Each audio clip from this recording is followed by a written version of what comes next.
Boston Beer lost $145.3 million in the first quarter of 2026.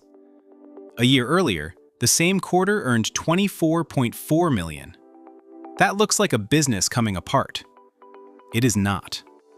Almost the entire swing was a courtroom. Following a jury verdict, the company recorded a non-recurring pre-tax litigation expense of $175.5 million in the first quarter, plus $36.5 million of accrued pre-judgment interest.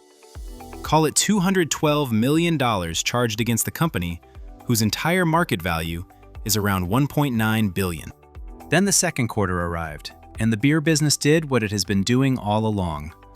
$568.3 million of net revenue, $286.4 million of gross profit, a margin above 50%, $51.6 million of net income, and diluted earnings per share of $4.96.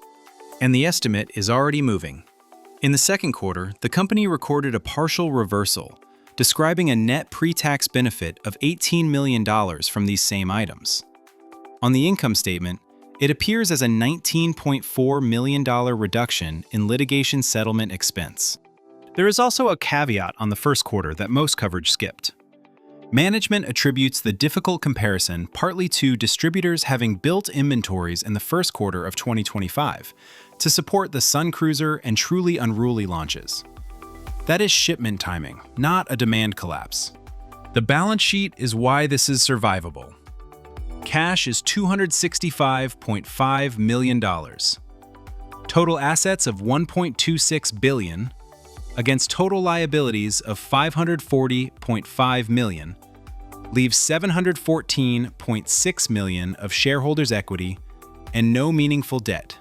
One structural quirk matters for reading any headline about this company. Boston Beer has only about 10.4 million shares outstanding. That makes per-share numbers large and headline earnings unusually volatile. A $4.96 quarter and a $14 loss quarter can describe the same business. But the underlying trend is genuinely down, and that deserves saying plainly. Revenue fell 3.3% in a quarter where brand and selling costs rose $17.6 million on increased local marketing. Spending more to still shrink is not a comfortable combination.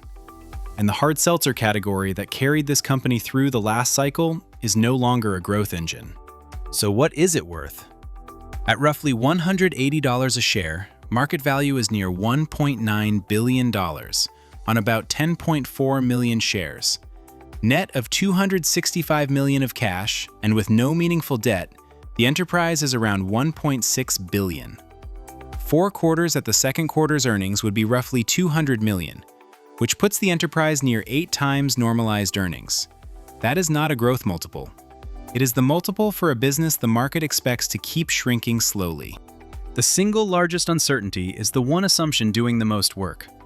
The verdict amount is accrued, not settled, and interest keeps accruing while it stays open. A worse final outcome takes another bite. A successful appeal releases part of it. The $18 million benefit booked this quarter is proof the number still moves. This entire analysis was built using RoboSystems, a platform that gives you direct access to structured SEC filing data for every public company. Revenue, earnings, balance sheet, cash flow, segment breakdowns, all queryable, all from the original XBRL filings. If you want to do your own deep dives like this one, head to robosystems.ai. Link in the description.